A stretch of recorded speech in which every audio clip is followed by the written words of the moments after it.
SKST Radio. Well, welcome to another episode of Real Talk with Cammie Grayson and friends. I have a new friend. He goes by the name of Dave Sheridan. He is a horror movie buff guy here. I'm just so excited to be able to talk to this guy. He got all kinds of cool movies out. I know you've seen, but I'm not gonna brag on him anymore. I'm gonna let him brag on himself. Dave, welcome to the show. Thanks, Cammie. Yeah, I'm excited to be here. And I'm obviously, I think I'm on to talk about the Christmas tapes. That's my latest one. It's out streaming right now and actually available on VHS tape of all type of mediums, which is hilarious. But yeah, that's out. It's funny because it's Christmas time and it's a Christmas horror anthology. And I have one short in it, but it's a fun one. It's a fun one. It's the last one. So if you watch the Christmas tapes, unfortunately, you got to watch it all the way through to the last 15 minutes, and then you get to see me as Paranormal Perry. I don't know. Did you get a chance? Did they send you a thing to watch? Yes, actually, it was good. It was good. I mean, I enjoyed all of them, and the beginning of it kind of reminded you of something else, but by the time the ending hit, it was kind of like, oh my gosh, I didn't know that was going to happen. So your role was really good. I mean, I really enjoyed your portion of it. Yeah, mine's interesting because you know there's so much about that couple at the beginning, and then when I enter, it slowly you start to understand, like, wow, he's the story. You know what I mean? Like there's way more about me and my character and stuff like that. Well, I kept thinking your character was going to do something totally different, you know, because it was kind of like, is this guy for real? You know? Right. Yeah. There's a bit of like, I mean, he's he's a well-meaning, sweethearted character, really, at the end of the day. But it's played in a way of like, is he behind this, or there's something creepy about him, or there's something, you know what I mean? Like you just don't know because of how sort of like a little psychotic I'm playing it, you know? Yeah. And I kind of thought it was the wife. I sort of modeled him off the Cable Guy, you know, like the Jim Carrey Cable Guy character. Like John Candy's Planes, Trains, and Automobiles, you know. Yeah. A little What About Bob? So he's just unpredictable. He's a little unpredictable for sure. Well, so Dave, how did you get started doing films?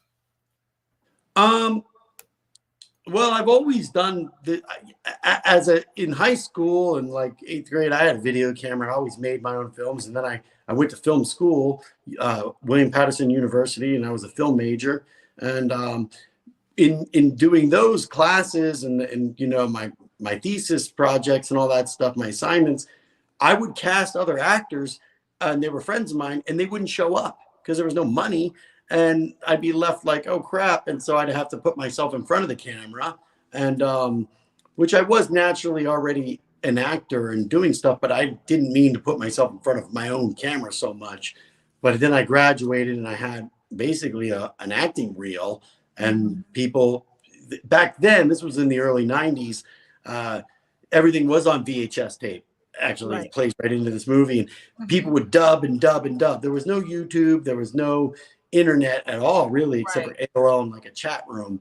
And so the way things went viral was people would make a dub, and then they'd pass it on to another friend, and then they would tape over an old tape so they could record, and they'd make a dub. Next thing you know, I was getting calls from Miramax or MTV that they've seen my tapes and wanted to take meetings and stuff like that. And that's basically it. It was pretty quick too, but it was kind of one thing I didn't do was like 5 years of, you know, hitting the ground auditioning and stuff like that. You know, if I had to do that, I would not be here. I wouldn't have made it because that's just, I don't have the time. I have such ADD. You should see my feet going right now. Like I'm pregnant. So I would have moved on. You know what I mean? ABC, always be closing. So I So when you was doing this movie here, were you doing it filming it during COVID? No, that depends on what you say during COVID. I didn't have COVID. No, I'm just kidding. Look, guys, I know it's kind of during COVID because I have COVID. No, it's what happened to me was we shot this in June of this year. So it was not during COVID, but it was like one day of shooting. Since it's found footage and it's all on video cameras, we shot it in chronological order. We improvised the whole thing as we went through. We took a few takes of each little scene. And when it was a 1-day shoot, and they did a great job of editing a lot of material together. They had to cut down a lot of me, a lot of diarrhea. I could blither all day, so I definitely had a fun time doing it. You know what I mean? So Wow. So were the other directors, because all three were directors of this movie, right? no, the Randy and Rob Livings were the director, producer, editors. Yeah, Okay. Okay. yeah. Yeah. Greg was a producer, and he played Jeff in the movie. Yeah. Okay. Okay. Well, I mean, you guys did really well. I mean, I was wondering if you guys collaborated. How was that collaboration? If you The guys putting it all together? the biggest part of collaborating when you improvise something like this is not to collaborate in a certain way of like letting the actors just, you gotta, Just have it. I mean, here's the thing. In my first feature film was Scary Movie with Keenan Ivory Wayans, who, if you know anything about his career, I mean, this guy's the patriarch of his family, and none of the other Wayans would have anything if he didn't, put a movie on his credit card. What was it? I'm going to get you, sucker. You know what I mean? Mm-hmm. That was on his credit card, and that basically got him in Living Color. And then he really understood a lot and learned so much during all that. Wow. But he also learned when you have like a Jim Carrey or a David Allen Greer, you let them go do their thing. You know what I'm saying? So it can't be scripted, is what you're saying, as much. It can't be. It can be scripted, but when we did Scary Movie, he's like, I hired you. First of all, like, I had these short films from those college years about this character Chip, and Chip was all doofy, and that's what they contacted me. We want you to play Chip as Doofy, and he was like, oh, you remind me of what I saw in Jim Carrey when he was younger, and he basically said, when I hired the actors to act and do their thing, I hired because I already know they're going to do their job, and I hired them because I want them to do the best. So when he's hands off on stuff, because he wants the actors to bring everything they can bring to the table, but he's also hands off on the wardrobe. He's hands off on the set design, because they're all artists as well. And if you want to get the most out of your artist, you loosen up those reins. Don't be micromanaging, because you're going to end up with just everything only Keenan could think of. But Keenan's like, hey, man, I'm hiring 50 people. Now I have 50 ideas, 50 brains, 50 artists that are going to bring so much to it. And then I can whittle it down and control it. But, and that's what I really took from him, was let the professionals do the jobs that they were hired to do, and let them bring you the happy accidents or the unforeseen things that you wouldn't think of, because you're not a set designer. You're not a costume designer. You're not a graphic designer. Let them bring you what their profession is. And and that was very similar to these guys. They're directors, but we're improvisers and comedic actors. Let us go. They gave us an empty, you want to say a painting, like a Bob Ross canvas. Let us put our paint on the canvas. But you have got several canvases, because you can edit. There was never any real that was the best thing about how they collaborated, was give us everything. I'd rather have 4 hours of Dave saying stuff that I can go cut down to 30 minutes than what I'm telling you to do. And we only have 1 hour of something I already thought you should do. So, when you watch those Bob Ross things, he always had that happy accident. The only way you're going to find that sort of these little magical moments, is if you just let it go. So, let it go. Wow. Yeah. That's amazing, though. It's amazing. And so we got this movie. And have you guys did the film festivals and things like that, or how did you get? We did. We just actually premiered. They live up in Sacramento. I drove up to Sacramento from LA, and just this past Wednesday was the premiere of it at the Sacramento International Film Festival. Nice. So that was pretty awesome. I don't know if it wins awards or anything, because I don't know what they do with that kind of stuff. But I'm not in it for the rewards. I'm in it for the money. No, for the money. I'm not in it for the rewards. I don't know why I'm in it then. I mean, I would say the rewards, because it was good. And if people like me who love horror movies and thrillers and this is the movie for you. This is like Creepshow and all those other movies, rolled into one. It is.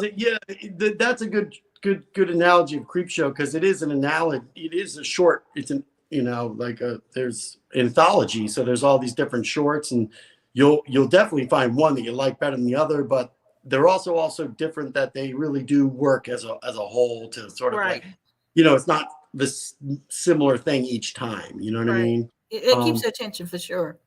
And the one thing I take from when I watched it was, you do feel that it's organically independent filmmakers making this. You know what I mean?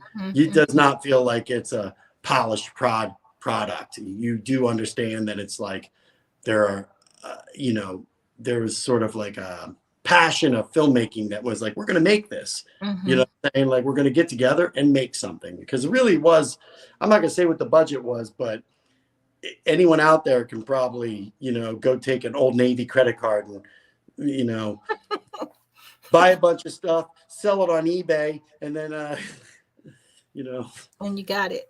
So. Well, you know what? But you did a great job. All of you guys did a great job. I loved all of the shows. And on top of all that, at the end, it surprises you, because you're not expecting your character, you're not expecting what happened. So I won't give it away, but it's, it's surprising. And I love the first one with the daughter with her camera. That was funny. It was like when she goes upstairs, and I'm like, she knows what's going on. She goes in the bathroom, right? Yeah. And she reminded me of like a young Juliette Lewis or somebody. You know what I mean? Like when I saw her, I was like, oh, she had some good film presence to her. She did. What I mean? She did. So you guys did really well. So what's next for you? What's your next project? Well, two projects that are the next ones I'm shooting is, and it's funny, I'm going from Christmas to New Year's Eve. So in Kentucky, at the end of January, middle of January, I'm shooting a movie called New Fear's Eve, and it's sort of like just all things going wrong, and there's a killer on the loose at a New Year's Eve party that people have been locked into. Wow. And that one, the filmmakers are out of Kentucky, and they're actually doing, they're raising their funds on Indiegogo. So if anyone's out there and wants to get involved, maybe even come act or be a producer, there's all sorts of perks. They call them perks, but there's all sorts of ways and different levels to be involved, from just donating $10 to get a thank you in the credits to, a couple $100 to be a producer. And I love Indiegogo because it serves as a sort of like symbiotic, pyramid of a filmmaker wants to make something, but he doesn't have the funds.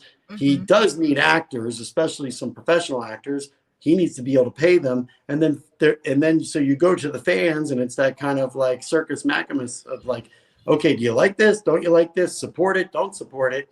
And the truth will be in how much funds you raise, of like, do people want to see this? And that's the horror fans or just filmmaking fans, they get to actually be the people like Shark Tank going, I'm going to help you make your movie. And so it's win-win, because then they end up getting all sorts of cool perks. I mean, there's like all sorts of there's signed props. There's my favorite thing to get from those Indiegogos.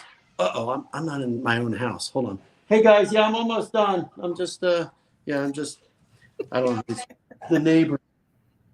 What was that? Okay. I'm on the podcast. This is life. Yeah. Buy on Indiegogo. I'll ship them to you. So, no, ultimately, are the Blu-rays. You can pre-order the Blu-rays on these Indiegogos, and a lot of times those are, in this particular case, in all the cases, it's a first edition, limited edition Blu-ray that the director puts out. Like, he might print up 100, and it's prior to getting the distributing. So it's sort of like you're getting a different cut. The artwork's going to be different.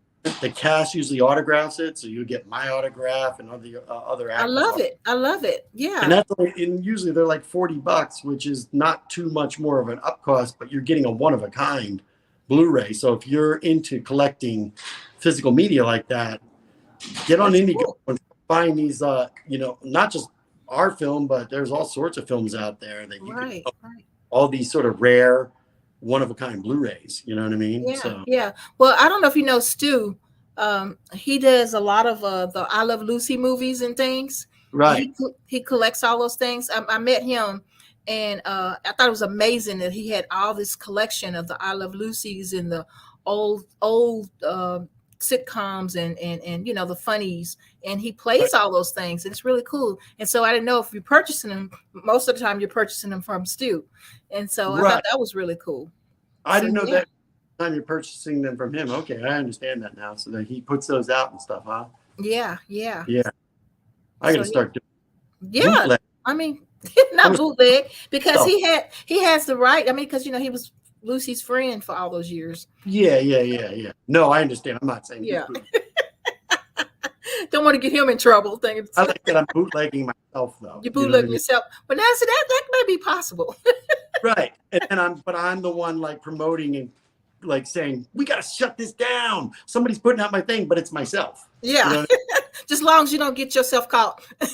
Because did you see that Elvis movie? In the Elvis movie, it's like they had all the Elvis merchandise, but then the mom and dad came and go, "What the heck is this?" And it says, "I hate Elvis," and Elvis is terrible. And the manager was like, "Hey, I'll sell to anyone. I figured I'll sell to the fans that love Elvis, and we'll sell to the fans that hate Elvis." Oh my gosh. I hate Elvis merchandise. He was the one selling it. You know what I mean? Hey, so it's about the money. Yeah. Well, Dave, thank you so much for your time. Thank you for sharing all the nuggets and the fun stuff about the movie. Tell people again how they can see the movie.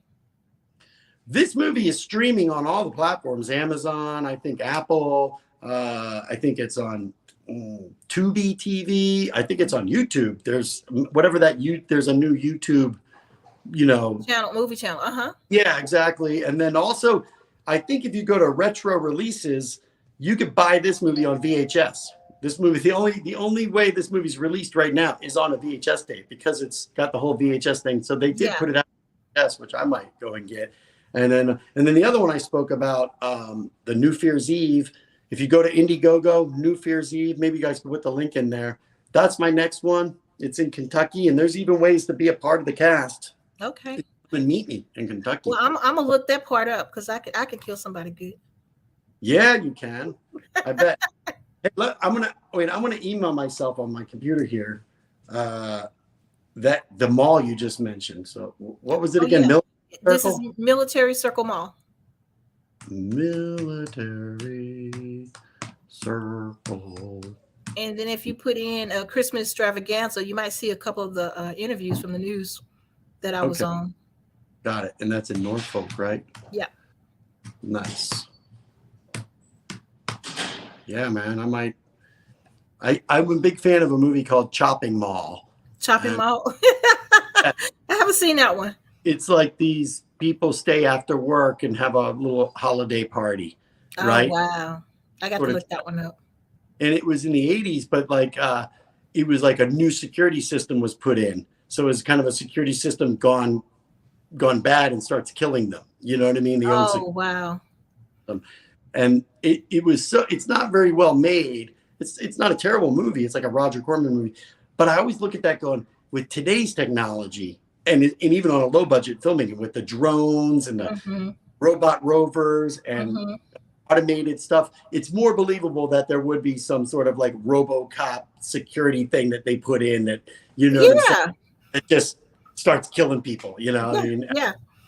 I think I've seen something similar to, I don't know what it was, but they had the like drones and the robots killing people.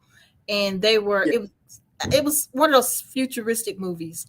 Oh yeah. That was like, well, I know there was a Matt Damon had something like that, or like I forget what it was, but it was in South Africa. It started with an E. Hey, Rocco, what's that Matt Damon? Elysia? Futuristic movie? It's my son. He knows nothing. Go back to film school. Well, he's going to kick you out of his house since you're not in your right house.